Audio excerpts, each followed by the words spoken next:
Indian നിക്ഷേപകർക്ക് അന്താരാഷ്ട്ര ഫണ്ടുകൾ എങ്ങനെയാണ്? ഗുണകരമാണോ അതോ ദോഷമാണോ? അത് എങ്ങനെയാണ് നമുക്ക് പറയാം? ഡെഫിനറ്റ്ലി ഒരു അന്താരാഷ്ട്ര ഫണ്ടുകളിൽ ഇൻവെസ്റ്റ് ചെയ്യണം നല്ലതാണ്. കാരണം നമ്മൾ ഇന്ത്യയിൽ മാത്രം ഇൻവെസ്റ്റ് ചെയ്യണമെങ്കിൽ നമുക്ക് ഒരു ഡൈവേഴ്സിഫിക്കേഷൻ മിസ്സാവില്ല. നമ്മൾ ഇന്ത്യൻ ജോഗ്രഫിനെ മാത്രം ഡിപ്പെൻഡ് ചെയ്ത് ഇൻവെസ്റ്റ് ചെയ്യുന്ന ഒരു സിറ്റുവേഷൻ ഉണ്ട്. അപ്പോൾ നമ്മൾ ഇന്ത്യയിൽ മാത്രം ഇൻവെസ്റ്റ് ചെയ്യുമ്പോൾ നമ്മളിപ്പം പറഞ്ഞ കാര്യമാണ്, നിങ്ങൾ ലാർജ് ക്യാപ്പിൽ ഇൻവെസ്റ്റ് ചെയ്യണം, സ്മോൾ ക്യാപ്പിൽ ഇൻവെസ്റ്റ് ചെയ്യുമ്പോൾ റിസ്ക് ചെയ്യണമെന്നൊക്കെ നമ്മൾ എപ്പോഴും പറയാറുണ്ട്. അപ്പോൾ നമ്മൾ അത് ഇന്ത്യയിൽ മാത്രം നോക്കുമ്പോൾ, നമ്മൾ ലോകത്തിൽ മൊത്തം നോക്കുമ്പോൾ ഇന്ത്യയുടെ മാർക്കറ്റ് ക്യാപ്പ് എന്ന് പറഞ്ഞാൽ ഏകദേശം ഒരു 5% താഴെയാണ്, 4% ഉള്ളൂ. അപ്പോൾ US ആണ് മേജർ മാർക്കറ്റ് ക്യാപ്പ് എന്ന് പറഞ്ഞാൽ. എനിക്ക് തോന്നുന്നു 70% ഇട്ടുണ്ടെന്ന് തോന്നുന്നു. അപ്പോൾ നമ്മൾ ലോകം മൊത്തം നോക്കുമ്പോൾ ലോകത്തിലത്തെ ലാർജ് ക്യാപ്പ് വിട്ടിട്ടാണ് നമ്മൾ ഇന്ത്യയിൽ മാത്രം ഇൻവെസ്റ്റ് ചെയ്യണം. അങ്ങനെ ഒരു കാര്യമുണ്ട്. അത് പറഞ്ഞിട്ട് മോശം എന്നല്ല പറഞ്ഞത്, അതാണ് ഒരു സിറ്റുവേഷൻ. അപ്പം നമുക്ക് എപ്പോഴും ഒരു കൺട്രി എന്ന് പറഞ്ഞ റിസ്ക് കുറയ്ക്കാനായിട്ട് ഡെഫിനറ്റ്ലി ഒരു അന്താരാഷ്ട്ര നിക്ഷേപം നല്ലതാണ്, അതിൽ നോ ഡൗട്ട്. അതുപോലെ തന്നെ നമുക്ക് പുറത്ത് ഇൻവെസ്റ്റ് ചെയ്യുമ്പോൾ നമുക്ക് കിട്ടുന്ന കുറേ ബെനിഫിറ്റ് എന്ന് വെച്ചാൽ, ഒന്ന് കറൻസി അപ്രീസിയേഷൻ്റെ ബെനിഫിറ്റ് നമുക്ക് എടുക്കാൻ പറ്റും. കറൻസിയുടെ റിസ്ക് നമുക്ക് കുറയ്ക്കാം. ഇന്ത്യൻ കറൻസി ഇപ്പോൾ ഡിപ്രീഷിയേറ്റ് ചെയ്തിട്ടുണ്ട്, അതിൻ്റെ റിസ്ക് നമുക്ക് കുറയ്ക്കാനായിട്ട് പറ്റും. അതൊക്കെ നമ്മൾ ഭയങ്കരമായിട്ട് ഉള്ളൊരു സിറ്റുവേഷനാണ്. അപ്പോൾ എപ്പോഴും പല ഇൻവെസ്റ്റേഴ്സും ഇതിൽ നമ്മൾ നോക്കുമ്പോഴേ, നമ്മൾ എസ്പെഷ്യലി കറൻസി ഡിപ്രീസിയേഷൻ നോക്കണമെങ്കിൽ, ഷോർട്ട് ടൈം നോക്കണമെങ്കിൽ നല്ല ഡിപ്രീസിയേഷൻ വന്നിട്ടുണ്ട്.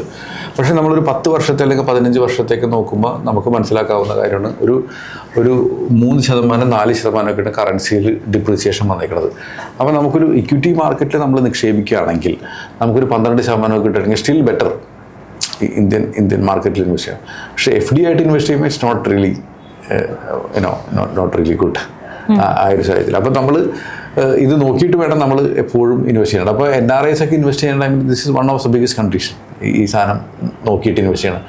അപ്പോൾ അന്താരാഷ്ട്ര നിക്ഷേപം നോ ഡൗട്ട് ഇത് വേണം എന്നുള്ള കാര്യത്തിൽ. ഇവൻ നമ്മുടെ പോർട്ട്ഫോളിയോയിൽ എത്ര ശതമാനം വെക്കണമെന്നും നമ്മൾ നോക്കണം. ഇപ്പോൾ നമ്മളെ പോലത്തെ റെസിഡൻ്റായ ആൾക്കാർക്കൊക്കെ ആണെങ്കിൽ നമുക്ക് വേണമെങ്കിൽ ഒരു 20% വരെയൊക്കെ നമുക്ക് വെക്കാം. ഇനി ഫോറിൽ നിൽക്കുന്ന ആൾക്കാരാണെന്നുണ്ടെങ്കിൽ അത് വേണമെങ്കിൽ 50-50 എന്നുള്ള രീതിയിൽ ചെയ്യാം.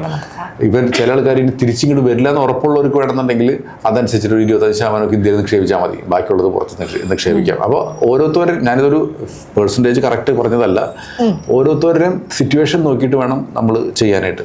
അപ്പോൾ ഇപ്പോഴത്തെ കേസിൽ നമ്മൾ എങ്ങനെ ചെയ്യും എന്നുള്ളതാണ്. ഇപ്പോൾ നമുക്ക് ഫണ്ടാണെങ്കിൽ ഈസി ആയിട്ട് മ്യൂച്വൽ ഫണ്ടിൽ കൂടി ഇൻവെസ്റ്റ് ചെയ്യായിരുന്നു. ഇപ്പോൾ ആ സാഹചര്യത്തിൽ ടഫായിട്ടുണ്ട്. അപ്പോൾ ഇപ്പോൾ ഇൻവെസ്റ്റ് ചെയ്യണമെങ്കിൽ ഒന്നില്ലെങ്കിൽ LRS റൂട്ടിൽ കൂടെ നമുക്ക് ഇൻവെസ്റ്റ് ചെയ്യണം. അതെന്ന് വെച്ചാൽ ഗവൺമെൻറ് പറഞ്ഞിട്ടുള്ളൊരു റെസ്ട്രിക്ഷനാണ്, ഒരു വർഷം ഒരു ആൾക്ക് ഇത്ര നിക്ഷേപിക്കാൻ പാടുള്ളൂ എന്നുള്ളത്. അപ്പോൾ $250,000 മാക്സിമം ഒരാൾക്ക് നിക്ഷേപിക്കാവുന്ന കാര്യം. ഫാമിലിക്കൊക്കെ ആണെങ്കിൽ 2 പേരെ വെച്ചിട്ടുണ്ടെങ്കിൽ ഡബിളായിട്ട് നമുക്ക് നിക്ഷേപിക്കാൻ പറ്റും. അപ്പോൾ ഓരോരുത്തരുടെയും റിക്വയർമെൻറ്റ് മനസ്സിലാക്കിയിട്ട് ഇൻവെസ്റ്റ് ചെയ്യാനുള്ളത്. ഇപ്പോൾ നമുക്ക് ഡയറക്റ്റായിട്ട് സ്റ്റോക്കിൽ ഇൻവെസ്റ്റ് ചെയ്യാനുള്ള ഓപ്ഷൻസ് ഉണ്ട്, ഇൻ്റർനാഷണൽ സ്റ്റോക്കിൽ ഇൻവെസ്റ്റ് ചെയ്യാനുണ്ട്, ഇൻ്റർനാഷണൽ ETF-കളിൽ ഇൻവെസ്റ്റ് ചെയ്യാനുള്ള ഓപ്ഷൻസ് ഉണ്ട്. ഇന്ന് ഇപ്പോൾ നമുക്ക് അടുത്തൊരു ഓപ്പർച്യൂണിറ്റി ഉള്ളതെന്ന് വെച്ചാൽ ഗിഫ്റ്റ് സിറ്റി എന്ന് പറഞ്ഞൊരു ഓപ്ഷൻ ഇന്ത്യയിൽ നിക്ഷേപിക്കാനുണ്ട്. ഇപ്പോൾ ഒരു ഗിഫ്റ്റ് സിറ്റി എന്ന് പറഞ്ഞിട്ടൊരു ഇന്ത്യയിലത്തെ ഒരു ഫ്രീ സോൺ പോലെ ഗുജറാത്തിൽ തുടങ്ങിയിട്ടുണ്ടല്ലോ.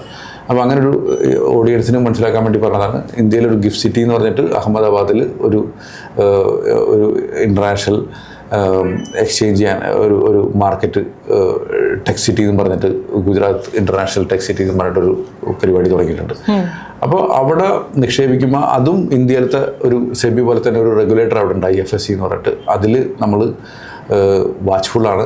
അപ്പോൾ അതിൽ കൂടെ നമുക്ക് ഇൻവെസ്റ്റേഴ്സിന് ഇൻവെസ്റ്റ് ചെയ്യാം. അതും LRS റൂട്ടിൽ കൂടെ പൈസ കൊണ്ടുപോവുകയും അതിലൂടെ ഇൻവെസ്റ്റ് ചെയ്യാൻ പറ്റും. പിന്നെ NRIs-നാണെങ്കിൽ നേരിട്ട് അവിടെ ഇൻവെസ്റ്റ് ചെയ്യാം, ഇന്ത്യയിൽ റിപ്പോർട്ട് ചെയ്യേണ്ട കാര്യമൊന്നുമില്ല. ഈവൻ ഫോറിനേഴ്സിനും അവിടെ വന്ന് ഇൻവെസ്റ്റ് ചെയ്യാൻ പറ്റും. അതിൽ കൂടെ ഫോറിൻ കമ്പനികളിൽ ഇൻവെസ്റ്റ് ചെയ്യാനുള്ള സൗകര്യം നമുക്കുണ്ട്. എസ്പെഷ്യലി ഇപ്പോൾ HNI ഗ്രൂപ്പിനൊക്കെ ഇന്ത്യയിൽ നിക്ഷേപിക്കാനായിട്ട്, ഫോറിനിൽ നിക്ഷേപിക്കാനായിട്ട് റെസ്ട്രിക്ഷൻ ഉണ്ടെന്ന് പറഞ്ഞല്ലോ. അപ്പോൾ ഈ ഒരു റൂട്ട് ആലോചിക്കാവുന്ന കാര്യമാണ്. ഒന്നില്ലെങ്കിൽ LRS റൂട്ട്, അല്ലാതെ ഗിഫ്റ്റ് സിറ്റി റൂട്ടിൽ. ഗിഫ്റ്റ് സിറ്റിയിലാണെങ്കിലും LRS റൂട്ടിൽ കൂടെ തന്നെയാണ് ചെയ്യേണ്ടത്. അപ്പോൾ ഇതൊക്കെയാണ് ഇൻ്റർനാഷണൽ ഇൻവെസ്റ്റ്മെൻറ്റ് ചെയ്യാൻ ആഗ്രഹിക്കുന്നവർക്ക് ചെയ്യാവുന്ന റൂട്ടുകൾ. Thank you.